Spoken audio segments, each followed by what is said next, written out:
नमस्कार, म मदन खाती। नमस्कार, म अनिस्मा बस्नेत। राति 8 बजेको जनता समाचारमा स्वागत छ। सबैभन्दा पहिले प्रमुख समाचार। भदौ 23 गते संसद अधिवेशन बोलाउन राष्ट्रपति समक्ष सिफारिस गर्ने सरकारको निर्णय, दल सम्बन्धी अध्यादेश र एमसीसी बारे छलफल हुने। एमसीसी सम्झौताबारे सरकारको धारणा स्पष्ट पार्न एमाले अध्यक्ष ओलीको माग। वर्तमान सरकारले विकास विरोधी काम गरेको आरोप। विशेष उद्देश्यका लागि गठन भएका आयोगहरूको औचित्यमाथि प्रश्न उठ्दै, खर्च भारको तुलनामा कार्य सम्पादन शून्य। तालिबानलाई सहयोग गर्न ईयूको 5 प्रस्ताव। अफगानिस्तानलाई आतंकवादी उत्पादन केन्द्र नबनाउन पहिलो शर्त। र चौथो संस्करणको ईपीएलका लागि भैरहवा ग्लाडिएटर्सद्वारा श्रीलङ्काली बलर धम्बिका प्रसाद अनुबन्ध।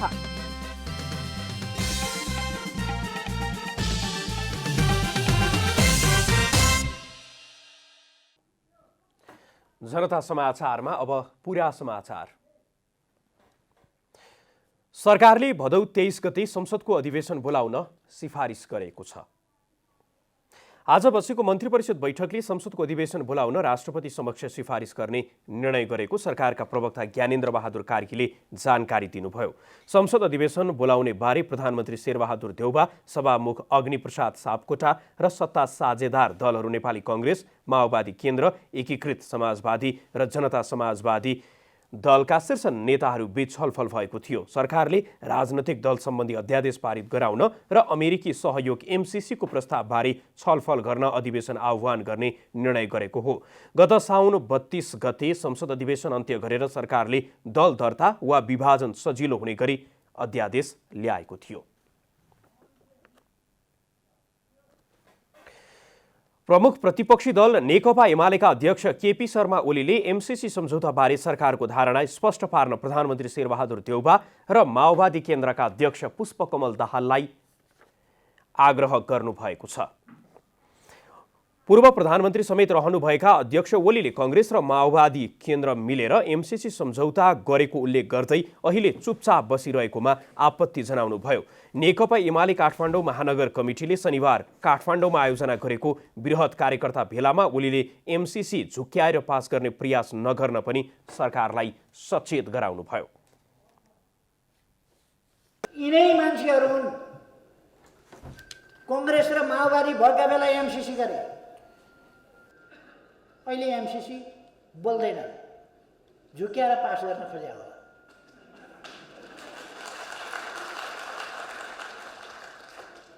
बोल्दैनन्, के गर्ने हो भन्दैनन्। जनताका अगाडि यिनीहरूले गरेको एमसीसी अहिले के भन्छन् त भन्नु पर्दैन। अध्यक्ष ओलीले आफू नेतृत्वको सरकारले शिलान्यास गरेर अगाडि बढाएको सडकहरूको ठेक्का रद्द गर्ने काम गरेर वर्तमान सरकारले विकास विरोधी आफ्नो चरित्रलाई देखाएको आरोप समेत लगाउनु भएको छ। अध्यक्ष ओलीले एमालेसँग एक्लै चुनाव लड्न आउने दलहरूको जमानत जफत हुने दाबी समेत गर्नुभयो। उहाँहरूले भन्नुभएको छ, मलाई पनि राम्रो लागेको छ, उहाँहरूले मोर्चा कसेर एमालेसँग चुनाव लड्छौँ भन्नुभएको छ। राम्रो आइडिया, राम्रो आइडिया। एक्लै चुनावमा आयो भने हरेकको जमानत जफ्त हुन्छ।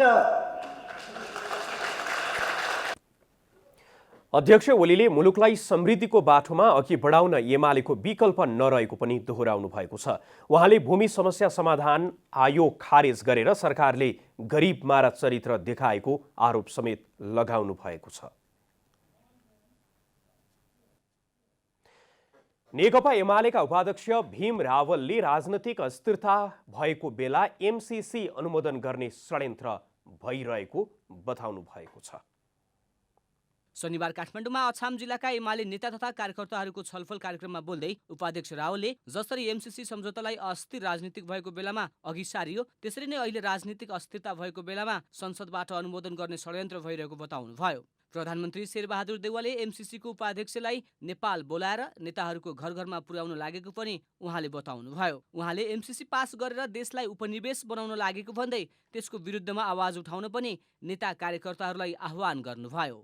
झिलिमिली हुन्छ यो देश भनेर जनतामा भ्रम छरेर नेपाललाई उपनिवेशकरणको बाटोमा धकेलिँदैछ। यदि तपाईँहरू देशभक्त नेपाली हो भने म कमरेडहरूलाई यहीँबाट आह्वान गर्न चाहन्छु, नेपाललाई पराधीन उपनिवेश बनाउन पाइँदैन भनेर आफ्नो ठाउँबाट आवाज उठाउनुहोस्, नत्र एउटा बिहानीमा हामी अर्काको नियन्त्रणमा गइसक्नेछौँ। एमसीसी सम्झौता असमान भएको र सार्वभौमिक समानताको सिद्धान्त अनुरूप नभएको उहाँले उल्लेख गर्नुभयो। एमसीसीको कतिपय प्रावधानहरूले नेपालको आत्मनिर्णयको अधिकार र स्वाधीनतामाथि हमला गर्ने पनि उहाँको दाबी छ। एमसीसीको सम्बन्धमा नेपालका रेडियो तथा टेलिभिजनबाट विज्ञापन बजाएर राष्ट्रकै अपमान गरिएको उहाँको भनाइ छ। नेपाली जनताको राजस्व खर्च गरेर त्यो काम गरिँदैछ र रेडियोबाट टेलिभिजनबाट एमसीसीको बारेमा विज्ञापन गरिँदैछ नेपाली जनताको राजस्व खर्च गरेर। उपाध्यक्ष रावले प्रधानमन्त्री शेरबहादुर देउवाले एमसीसी सम्झौताको विरोध गरे जेल चलान गर्ने भनी सूचना गरेको भन्ने आरोप लगाउँदै आफूले एमसीसीलाई राष्ट्रघाती भन्नेको आधारमा पक्राउ गर्न चुनौती पनि दिनुभयो। मन्त्री परिषदले पूर्णता पाएको छैन, 50 दिन भइसक्यो, लाज पनि मान्नुपर्ने।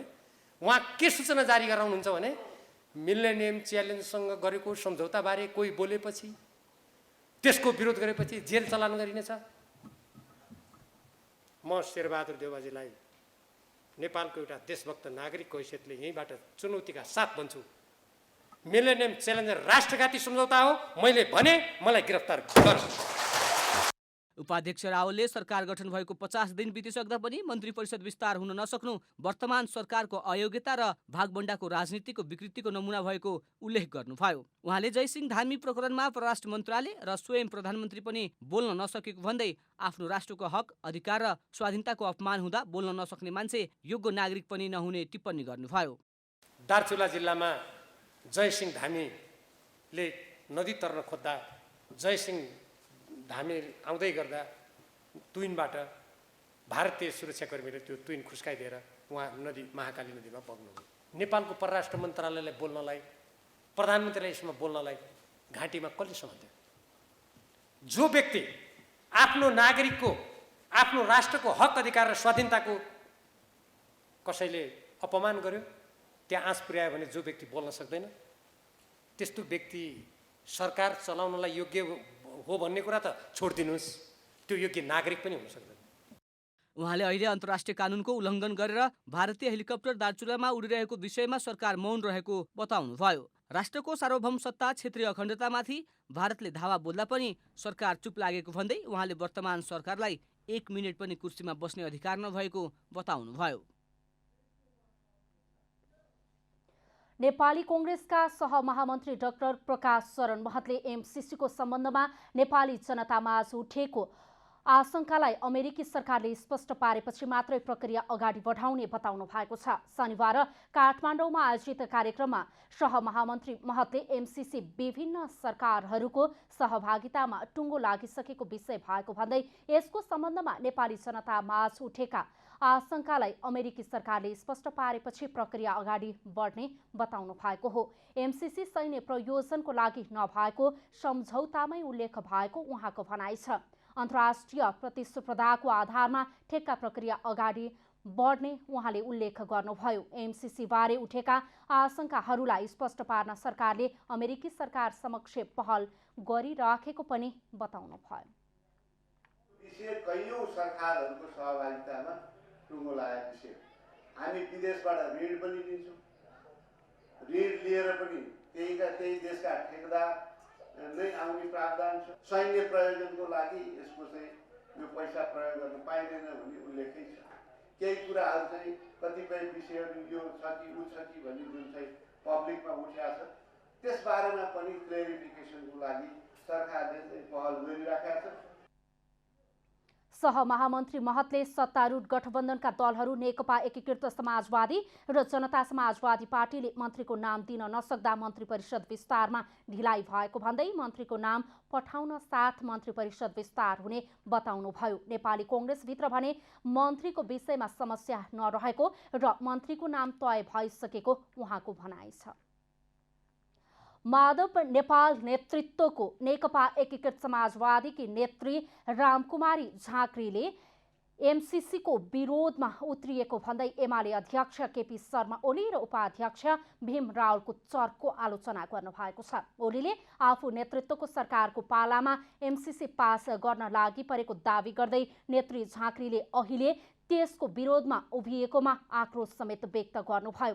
शनिबार सुनसरीको इनरुवामा आयोजित पार्टीको प्रथम नगर कमिटीको भेलामा उहाँले महाकाली सन्धिमा समेत राष्ट्रघात गरेका ओली र रावलले राष्ट्रवादलाई आफूलाई पाएक पर्ने गरी व्याख्या गर्ने गरेकोले पनि नयाँ पार्टी गठन गरेर अघि बढ्नु परेको तर्क गर्नुभयो।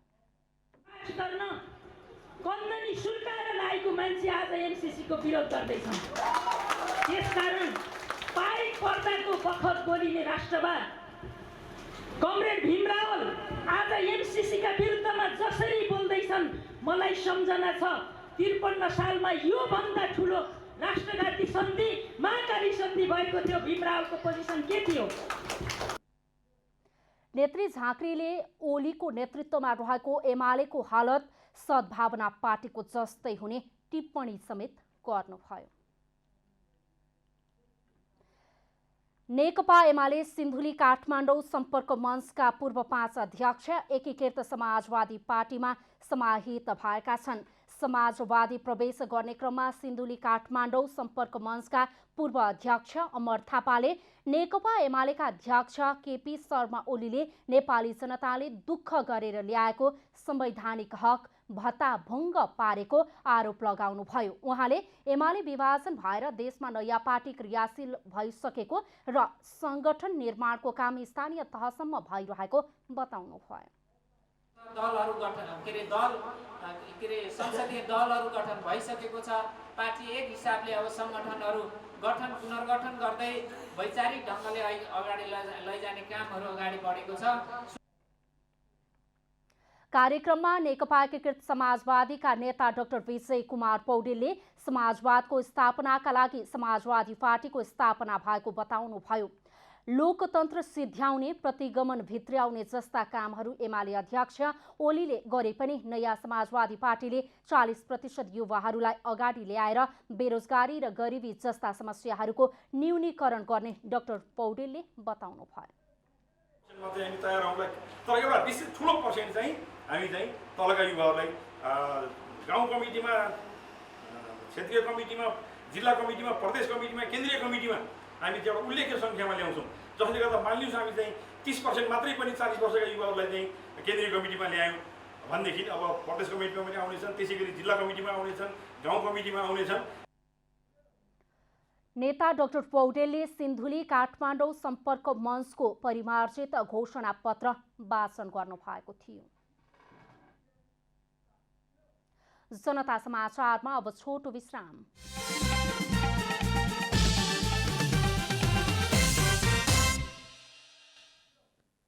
जनता समाचारमा अब थप समाचार। वाम पुनर्निर्माणमा विद्यार्थी संलग्नता विषयक अन्तर्क्रिया काठमाडौँमा सम्पन्न भएको छ। फाउन्डेसन फर क्रिटिकल डिस्कोर्स नेपालको आयोजनामा भएको अन्तर्क्रियामा बोल्दै फाउन्डेसनका अध्यक्ष डाक्टर खगेन्द्र प्रसाईले माओले ऐतिहासिक सन्दर्भमा विद्यार्थीलाई वर्ग बताएको भए पनि विद्यार्थी आफैमा कुनै वर्ग नभएको बताउनु भएको छ। उहाँले मूल पार्टीसँग वर्ग पक्षधर्ताका आधारमा नै विद्यार्थीहरूले सहकार्य गर्ने दाबी समेत गर्नुभएको छ। वर्गै नभएको जस्तो बन्न सक्छ कि भन्ने एउटा खतरा छ। त्यसैले जहिले पनि हामीले विद्यार्थी आन्दोलनको कुरा गर्दा त्यसको वर्ग चरित्र, वर्ग पक्षधर्तालाई नराखिकन गऱ्यौँ भने त्यो विद्यार्थी आन्दोलन चाहिँ गलत हुन्छ र सम्भवतः मलाई के लाग्छ भने तिनी एक दुईवटा केही कारणहरूले हामीले वर्ग पक्षधर्ता छोड्दै गएको कारणले अघि अशेषले भन्नुभए जस्तै हाम्रो आन्दोलन गोलमटोल, पार्टीको नाम वामपन्थी तर चरित्र वामपन्थी नहुने। त्यस्तै नेकपा एकीकृत समाजवादीका नेता डाक्टर विजय कुमार पौडेलले विद्यार्थीकालमा आर्जित ज्ञान नै राजनीतिको आधार भएको बताउनु भएको छ। उहाँले राजनीति सिद्धान्तले निर्देशित हुने हुँदा विद्यार्थीहरू सिद्धान्तको बुझाइमा केन्द्रित हुनुपर्ने र विद्यार्थीकालदेखि नै जिम्मेवार राजनीति गर्नुपर्नेमा जोड दिनुभएको छ। युनियन बन्न पर्यो, तपाईँहरूको चाहिँ नि गभर्मेन्ट बनाउने अभ्यास गर्ने ठाउँ त्यो हो। त्यसपछि विद्यार्थी आन्दोलनको दिशा तय गर्नु पर्यो। अहिलेको चाहिँ नि विद्यार्थी आन्दोलनको दिशा के हुनुपर्ने हो त्यो भनेको कोर्सदेखि लिएर सङ्गठनसम्म अब चाहिँ विद्यार्थी आन्दोलनको दिशा तपाईँ यति गरिसके तय गर्न पर्यो कि अब हाम्रो विद्यार्थी आन्दोलन कोर्सकै हिसाबले पनि कता जानुपर्छ। हाम्रो कोर्स कन्टेन्ट अघि अशेषजीले उठाउनु भयो, हाम्रो कोर्समा चाहिँ नि हामीले हाम्रो पालामा धेरै लडेर त्यो मास्टर्समा इकोनोमिक्समा 50 नम्बरको चाहिँ समाजवादको चाहिँ नि कोर्स राखेको इकोनोमिक्समा धेरै लडेर त्यो पनि पहिला 100 नम्बरको थियो, अब हाम्रो पुस्ता हटेपछि फेरि 50 नम्बरमा झारिदिएछन्। वामपन्थी दलहरू विभाजित भएको सन्दर्भमा आयोजित अन्तर्क्रियामा विभिन्न वामपन्थी दल निकट भएर राजनीति गरिरहेका विद्यार्थी नेताहरूको उपस्थिति रहेको थियो। नेपाल संघीय गणतन्त्रमा गएपछि संविधान बमोजिम विभिन्न अस्थायी प्रकृतिका थप 8वटा आयोगहरू गठन भए। विशेष उद्देश्यका लागि गठन भएका यी आयोगहरूको प्रशासनिक खर्चभारको तुलनामा कार्य सम्पादन शून्य जस्तै देखिन्छ, जसले गर्दा यी आयोगको औचित्यमाथि अहिले प्रश्न उठ्न थालेको छ।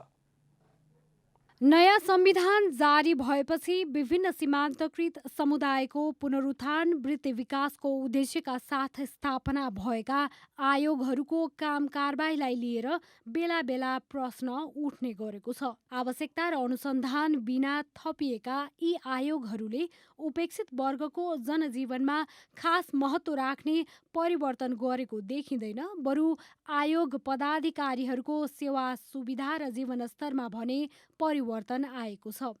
यी आयोगहरूलाई सरकारले काम दिने भन्दा, जुनसुकै सरकार होस्, 72 पछि आएको जुनसुकै सरकार होस्, त्यसले काम दिने भन्दा सत्तामा भएका राजनैतिक दलहरूले आफ्ना मानिसलाई, आफ्ना वरिपरिका मानिसहरूलाई जागिर दिने माध्यमको रूपमा मात्रै यो आयोगहरू गठन भए जस्तो लाग्छ। एकातिर राज्यकोष रित्तो हुँदै जानु, अर्कोतिर बोझिलो प्रशासनिक संरचना तथा प्रदेश तहसम्म समेत यस्ता आयोगहरूको परिकल्पना गरिनु गलत रहेको टिप्पणी गर्नुहुन्छ पूर्व महालेखा नियन्त्रक गोपीनाथ मैनाली। संविधानमा त राखिएको छ, विभिन्न प्रदेशहरूमा स्थानीय तहहरूमा पनि यसको चाहिँ शाखाहरू रहन सकिने छ भन्ने कुराहरू त रहेको छ। तर अब यसको शाखा प्रशाखाहरू यसलाई चाहिँ विस्तार गर्नु हुँदैन। त्यसो भयो भने यहाँले भन्नुभएको जस्तो खर्च बढी हुन्छ, जुन प्रदेश सरकार अथवा चाहिँ स्थानीय सरकारलाई नै हामीले चाहिँ त्यहाँबाट चाहिँ एउटा इन्टिग्रेटेड गरेर सिस्टम डेभलप गरेर चाहिँ हामीले चाहिँ तीबाट चाहिँ उनीहरूलाई परिचालन गर्न सक्छौँ। नेपाली महिलाको हक, हित र अधिकारलाई संरक्षण र सम्वर्धन गर्दै महिला सशक्तिकरण गरी लैङ्गिक न्याय सुनिश्चित गर्न स्थापित संस्था हो महिला आयोग। महिला आयोगले महिलाका मुद्दालाई केही हदसम्म सम्बोधन त गरेको छ, तर कार्य सम्पादनको तुलनामा खर्च बढी देखिन्छ। आयोगमा यो वर्ष 1109 महिला हिंसाका घटना दर्ता भएका छन्, तर ती घटना किनारा लगाउन कार्यविधि तर्जुमा भएको छैन। यो आर्थिक वर्षमा मात्र आयोगले विभिन्न तालिम गोष्ठीका नाममा 1,25,85,000 खर्च गरेको छ। संविधानले बनाएका यस्ता आयोग जति बोझिला भनिए पनि खारेज गर्न संविधान नै संशोधन गर्नुपर्ने तथा यद्यपि खर्च बढाउने तर उस्तै अर्थ राख्ने आयोगहरूलाई एक आपसमा गाभ्न भने सकिने पूर्व सचिव ढुङ्गेलको तर्क छ। समावेशी आयोगकै कुरा गर्ने हो भने त्यो समावेशी आयोग मैले बुझेको छैन त्यसको काम के हो। अब मुस्लिम आयोग त हिजो गृह मन्त्रालय अन्तर्गत थियो, गृहले त्यो मुस्लिमहरूको सम्बन्धित विषय हेर्थ्यो होला। स्थानीय विकास मन्त्रालयभित्र पनि थियो, अहिले जुन सङ्घीय मामिला छ नि त्यही भित्र बरु साकुहरू राखेर युनिटहरू राखेर तिनलाई प्रभावकारी बनाइदिएको। आयोगमा रहने पदाधिकारीहरूको कामको मूल्याङ्कन नहुँदा सरकार र नागरिक दुवैप्रति जवाफदेहिता नरहेको पूर्व महालेखा परीक्षक भानुप्रसाद आचार्यको ठम्याइ छ। त्यसो त कतिपयको भने देश पुनर्संरचनामा गएसँगै प्रशासनिक खर्च बढ्नु स्वाभाविक भएको ठान्ने पनि छन्। खर्च गौण हुने तर काम कति भयो केलाउन उपयुक्त हुने तर्क गर्नुहुन्छ पूर्व महालेखा नियन्त्रक गोपीनाथ मैनाली। फौजुल खर्च गर्न हुँदैन र अब जहाँसम्म धेरै आयोग धेरै खर्च भन्ने विषयमा त संहिता धेरै भयो, 731 सरकार भयो, कर्मचारी धेरै भयो। अब धेरै सम्पदा विस्तार भएपछि त्यो सम्पदाको कष्ट मुलुकले बेहोर्नै पर्छ नि। प्रदेश र स्थानीय सरकारलाई दिइने अनुदान सशर्त दिने अनुदान, आन्तरिक ऋणको सीमा निर्धारणका साथै प्राकृतिक स्रोत बाँडफाँड बारेको सबै जिम्मेवारी वित्त आयोगलाई छ। संविधानले दिएको अधिकारलाई प्रयोग गर्दै स्थानीय सरकारहरूले आफ्ना बजेट सार्वजनिक गरेर आफू अनुकूल हुने गरी कर निर्धारण गरेपछि वित्त आयोगको गठन र औचित्यमाथि पनि प्रश्न उठ्न थालेको छ। 13 आयोगमध्ये अन्य आयोग जस्तै राष्ट्रिय दलित आयोग, राष्ट्रिय समावेशी आयोग, आदिवासी जनजाति आयोग, मधेसी आयोग, थारू आयोग, मुस्लिम आयोगले महालेखा परीक्षक समक्ष आफ्नो वार्षिक र खर्चको विवरण उपलब्ध गराएका छैनन्। विवरण समयमै बुझाउन नसक्नुमा पनि अर्को आशंका मान्न कठिन हुँदैन नै ती आयोग अन्तर्गतका समुदायमा पनि तात्विक परिवर्तन देखिँदैन। आइसक्यो, हटाउन सरकारले सक्दैन, यो संविधान संशोधन नभई सक्दैन। नसकेपछि स्थगित गर्न चाह्यो भने पनि पार्टी जुन पार्टी सरकारमा छ नि उसको राजनीतिक दलले आफ्नो मान्छेलाई जागिर खुवाउन खोज्छ। अब त्यो पनि दबाब झेल्नै पर्यो। यो त हाम्रो लागि त मलाई लाग्छ घाँटीको हड्डी भएको हो। राजनीतिक हस्तक्षेप नहुने हो भने यस्ता निकायहरूले लोकतन्त्र सुदृढ बनाउन, देशमा सुशासन कायम गर्न र यस्ता संस्थाहरूको सबलीकरण गर्न अति आवश्यक मानिन्छ। तर प्रवृत्तिगत हेर्दा जो सरकार र संसदमा बलियो छ, संवैधानिक निकाय उसैले कब्जा गर्ने र सोही अनुसार नियुक्ति भएका व्यक्तिहरू उसैप्रति वफादार बन्ने र तीबाट कामको अपेक्षा गर्नु मूर्ख्याइ हुन सक्ने तर्क निस्कने गरेको छ। जनता टेलिभिजनका लागि क्यामेरामा शैलेन्द्र गोविन्द अमात्यका साथ रूपा घिमिरे, काठमाडौँ। कोरोना भाइरसको संक्रमण आज 1268 व्यक्तिमा देखिएको छ। स्वास्थ्य तथा जनसङ्ख्या मन्त्रालयले सार्वजनिक गरेको तथ्याङ्क अनुसार गत 24 घण्टामा 9875 मा परीक्षण उक्त संख्यामा संक्रमण देखिएको। शुक्रबार 1756 व्यक्तिमा संक्रमण देखिएको थियो। सक्रिय संक्रमित 31826 रहेका छन्। संक्रमणबाट निको हुने आज 2195 जना घर फर्किएका छन्। अहिलेसम्म 7,25,651 व्यक्ति निको भई घर फर्किएका छन्। शुक्रबारको तुलनामा निको हुने दर आज पनि बढेको छ। आज निको हुने दर 94.5% पुगेको बताइएको छ। संक्रमणबाट आज 9 जनाको ज्यान गएको छ। यो संख्या यस महिनाकै कम हो। शुक्रबार 23 जनाको संक्रमणका कारणले निधन भएको थियो। अहिलेसम्म 10,818 जनाको संक्रमणबाट ज्यान गएको छ। नेपाली सेनाले भारतीय सेनाका तर्फबाट पूर्व 8 प्रधान सेनापतिलाई गरिएको निमन्त्रणालाई दुई देशबीचको सैनिक सम्बन्ध थप सुदृढ तुल्याउने अवसरका रूपमा लिने स्पष्ट पारेको छ। विगतको अभ्यास र परम्परा अनुसार सैनिक कूटनीति सुदृढ गर्ने अवसरका रूपमा कार्यक्रममा सहभागी हुन नेपाली पूर्व प्रधान सेनापतिहरूलाई निमन्त्रणा प्राप्त भएको नेपाली सेनाका प्रवक्ता सन्तोष वल्लभ पौडेलले जानकारी दिनुभएको छ। नेपाली सेनाले पनि विगतमा सेना दिवसका अवसरमा अवकाश प्राप्त भारतीय सेनाध्यक्षलाई निमन्त्रणा गरेकामा विशेष अतिथिका रूपमा भाग लिई अवलोकन गर्नु भएको थियो। यो विगतको अभ्यास र परम्परा रही आएको प्रवक्ता पौडेलले स्पष्ट पार्नु भएको छ।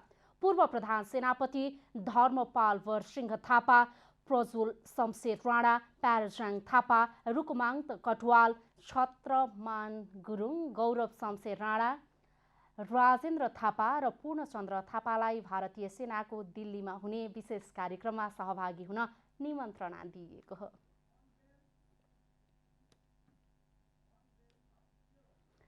अब आर्थिक समाचार। आर्थिक समाचारका साथमा हुलास भए अरू किन खोज्ने।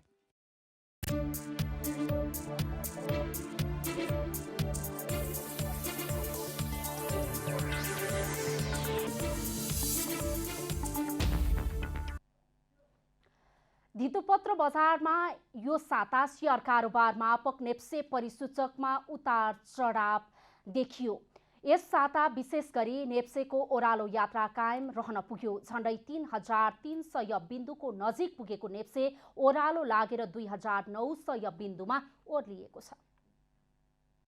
साताभर कुल 230 कम्पनीको कुल 8,32,90,864 किता सेयर रु 47 अर्ब 67 करोड 87,11,089 मूल्यमा खरिद बिक्री भएको छ। नेपाल राष्ट्र बैंकले सेयर धितो कर्जामा सीमा लगाएपछि बजारमा त्यस्तै प्रभाव पारेको अनुमान गरिएको छ। यस साता कुल 4 दिन सेयर कारोबार भयो। सोमबार सार्वजनिक बिदा परेकाले कारोबार भएन। साताको पहिलो कारोबार दिनमा बजार उकालो लाग्ने अनुमानका बीच नेप्से ओह्रालो यात्रा तय गरेको थियो। त्यस दिन नेप्से 49.18 बिन्दुले ओह्रालो लागेर 3044.86 बिन्दुमा सीमित भयो। ठूलो कम्पनीको सेयर कारोबार मापक गर्ने सेन्सेटिभ परिसूचक 8.57 बिन्दुले घटेर 562.88 मा ओर्लियो। साताको तेस्रो दिन मंगलबार सेयर बजारमा उच्च अङ्कको पहिरो लाग्यो र नेप्से र कारोबार रकम नै दुवै घट्यो। झण्डै 3300 बिन्दुको नजिक पुगेको नेप्से ओह्रालो लागेर 2900 को बिन्दुमा ओर्लियो। नेपाल स्टक एक्सचेन्जका अनुसार नेप्सेमा 69.05 बिन्दुले घटेर 2975.84 मा ओर्लियो। धितोपत्र बजारमा सेयर कारोबार मापक नेप्से परिसूचक बुधबार झिनो अङ्कले सुधार भयो। त्यस दिन नेप्से 1.18 बिन्दुले सुधार भई 2977.02 मा पुग्यो। ठूला कम्पनीको सेयर कारोबार मापन गर्ने सेन्सेटिभ परिसूचक 0.17 बिन्दुले बढेर 550.69 मा पुग्यो। बिहिबार नेप्सेमा पुनः उच्च अङ्कको गिरावट देखियो। त्यस दिन नेप्से 50.13 बिन्दुले घटेर 2926.89 मा ओर्लियो। ठूला कम्पनीको सेयर कारोबार मापन गर्ने सेन्सेटिभ परिसूचक 8.90 बिन्दुले ओह्रालो लागेर 551.77 बिन्दुमा ओर्लेको छ। नेप्से ओह्रालो लागेसँगै कारोबार रकम समेत ओह्रालो लागेको छ। कुल 230 कम्पनीको 1,81,09,967 किता सेयर रु 9 अर्ब 50 करोड 59,70,822 मूल्यमा खरिद बिक्री भएको छ। सुनसरीका 2 परिवारले खसी बोका पालेरै वार्षिक 1 करोड रुपैयाँ बढीको कारोबार गर्दै आएका छन्। उत्पादनले सहजै बजार पाउने र माग समेत बढी आउने भएकाले खसी बाख्रा पालन राम्रो आम्दानीको स्रोत बनेको हो। सुनसरीको कोशी कटान क्षेत्रमा 2 वर्ष अघिबाट थालिएको बोयर गोठ फार्ममा 3 महिनाको एउटै पाठी 2.5 लाख मूल्यमा बिक्री हुने गरेको छ। अस्ट्रेलियाबाट चिम्पान्जी जातको बोका र बाख्रा ल्याएर सुरु गरिएको सो फार्मले 2 पटकको पाठापाठी बिक्री गरिसकेको छ। फार्मका खसी बाख्रा मासुका लागि भन्दा पनि बिउ र उत्पादनको लागि किसानले प्रयोगमा ल्याउने गरेका छन्। एउटा माउ बाख्राले एकै पटकमा 3 वटासम्म पाठापाठी पाउने भएकाले समेत पालनको लागि पाठीको माग अत्याधिक रहेको फार्म सञ्चालक बताउँछन्। बोका 6 देखि 8 लाखमा बिक्री हुने गरेको बताउने फार्म सञ्चालक माग धान्न नसकेकाले व्यवसाय विस्तारमा जुटेको बताउँछन्। हामीसँग अहिले 3टा बोका र 25 माउ बाख्राहरू छन्। लगभग अब सरदरमा 40 देखि 45 वटासम्म बच्चाहरू चाहिँ हामीले एक लटमा त्यसरी अहिले भइरहेको छ बच्चाहरू। अनि त्यसमा अब त्यो बच्चाहरू चाहिँ हामी अब 2,30,000 देखि 2,80,000 3.5 महिना कटेको 4 महिनाको भित्रको बच्चा चाहिँ हामी त्यसरी बेच्दैछौँ। लगभग हामीले एक लटमा 50 लाख बराबरको बच्चा बेच्दैछौँ। अनि अब मार्केटको डिमान्ड अनुसार अनि हामीले बच्चा पुर्याउन सकेका छैनौँ। कृषि पेसा अँगाल्दै आएको सुनसरीको डुमराहीकी कोपिला कार्कीको परिवारले समेत पाठापाठी बेचेरै मनज्ञ आम्दानी गर्दै आएको छ। 8 वर्ष यता निरन्तर सो पेसामा लागेको कार्की परिवारले खसी बाख्रा पालनका लागि घरमै ठुले मोर कृषि फार्म सञ्चालन गरेको छ। उक्त फार्ममा 150 बढी खसी बाख्रा पालिएका छन्। लोकल तथा बोयर क्रस र जमुना पारी क्रस बाख्रा पालन गर्दै आएको सो परिवार बजारको कुनै समस्या नभएको बताउँछ। मासुका लागि खसीको माग अत्याधिक रहेको बताउने फार्म सञ्चालिका कार्की स्थानीय बजारमै उत्पादन खपत हुने गरेको बताउँछिन्। हामीले चाहिँ local Boyer cross Jamunapari cross बाख्रा पाल्दै आएको छौँ। वर्षमा हामी 150 देखि 200 पाठा बेच्छौँ। हामी चाहिँ यहीँ स्थानीय नै ठाउँमा हाम्रो जान्छ। साना किसानहरूले 2टा 4टा गरेर नै हाम्रो पाठा बिक्री हुन्छ। हामीले बाहिरी बजार खोज्नु परेन अहिलेसम्म चाहिँ। व्यावसायिक रूपमा फार्म सञ्चालन गर्दै आएको हकमा भेटेनरी अस्पताल तथा पशु विज्ञ सेवा केन्द्र इनरुवाले आवश्यक परामर्श र अनुदान दिने भएकाले समेत पछिल्लो समय व्यावसायिक पालनमा किसानको आकर्षण बढ्दै गएको छ। जनता समाचारमा अब छोटो विश्राम।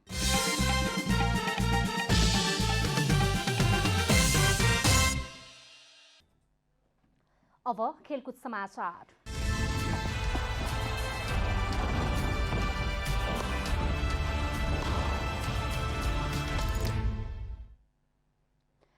श्रीलङ्काका बलर धम्बिका प्रसादले भैरहवा ग्लाडिएटर्सबाट एभरेस्ट प्रिमियर लिग EPL खेल्ने भएका छन्। भैरहवाले शनिबार विज्ञप्ति जारी गर्दै आगामी असोजमा हुने चौथो संस्करणको EPL T20का लागि धम्बिकालाई अनुबन्ध गरेको जानकारी दिएको छ। 38 वर्षीय धम्बिकाले सन् 2006मा बङ्गलादेश विरुद्ध डेब्यू गरेका थिए। उनले श्रीलङ्काका लागि 25 टेस्टमा 75 विकेट लिएका छन् भने 24 एक दिवसीयमा 32 विकेट र 21 T20मा 19 विकेट लिएका छन्। भैरहवाले यसअघि नै श्रीलङ्काका पूर्व ओपनर ब्याट्सम्यान उपुल थरङ्गालाई अनुबन्ध गरिसकेको छ। शरद भेसवाकरको कप्तानीमा रहेको भैरहवाका मुख्य प्रशिक्षक राष्ट्रिय टिमका पूर्व प्रशिक्षक पुबुदु दशानायके रहेका छन्। 6 फ्रेन्चाइज टिमले सहभागिता जनाउने EPL असोज 9 देखि असोज 23 गतेसम्म TU क्रिकेट मैदानमा हुनेछ।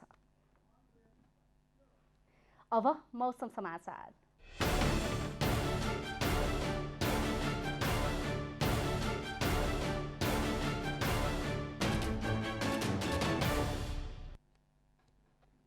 आज दिउँसो देशभरको अधिकांश भूभागमा मौसम सामान्यदेखि पूर्णतया बदली रह्यो। आज राति देशभर मौसम सामान्यदेखि पूर्णतया बदली रही धेरै स्थानमा हल्कादेखि मध्यम वर्षाको सम्भावना रहेको जल तथा मौसम पूर्वानुमान महाशाखाले जनाएको छ। अब देशभरका विभिन्न स्थानका मौसम सम्बन्धी थप विवरण।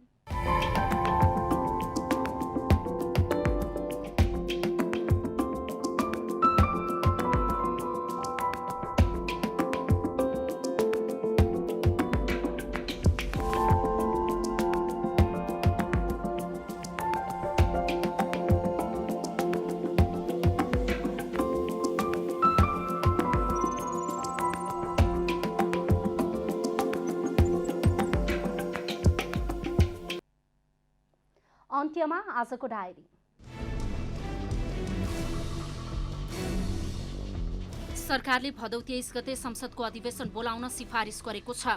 आज बसेको मन्त्री परिषद बैठकले संसदको अधिवेशन बोलाउन राष्ट्रपति समक्ष सिफारिस गर्ने निर्णय गरेको सरकारका प्रवक्ता ज्ञानेन्द्र बहादुर कार्कीले जानकारी दिनुभयो। गत साउन 32 गते संसद अधिवेशन अन्त्य गरेर सरकारले दल दर्ता वा विभाजन सजिलो हुने गरी अध्यादेश ल्याएको थियो। प्रमुख प्रतिपक्षी दल नेकपा एमालेका अध्यक्ष केपी शर्मा ओलीले MCC सम्झौताबारे सरकारको धारणा स्पष्ट पार्न प्रधानमन्त्री शेरबहादुर देउवा र माओवादी केन्द्रका अध्यक्ष पुष्पकमल दाहालसँग माग गर्नु भएको छ। अध्यक्ष ओलीले मुलुकलाई समृद्धिको बाटोमा अघि बढाउन एमालेको विकल्प नरहेको समेत दोहोर्याउनु भएको छ। सुनसरीका 2 परिवारले खसी बोका पालेरै वार्षिक 1 करोड बढीको कारोबार गर्दै आएका छन्। उत्पादनले सहजै बजार पाउने र माग समेत बढी आउने भएकाले खसी बाख्रा पालन राम्रो आम्दानीको स्रोत बनेको हो। युरोपियन युनियनले अफगानिस्तानका तालिबानलाई सहयोग गर्नका लागि विभिन्न 5 वटा शर्त अघि सारेका छन्। स्लोभानियामा सम्पन्न भएको युरोपियन युनियनका विदेश मन्त्रीको 2 दिने बैठकपछि सो जानकारी दिइएको छ। श्रीलङ्काका बलर धम्बिका प्रसादले भैरहवा ग्लाडिएटर्सबाट एभरेस्ट प्रिमियर लिग EPL खेल्ने भएका छन्। भैरहवाले शनिबार विज्ञप्ति जारी गर्दै आगामी असोजमा हुने चौथो संस्करणको EPL T20का लागि धम्बिकालाई अनुबन्ध गरेको जानकारी दिएको हो।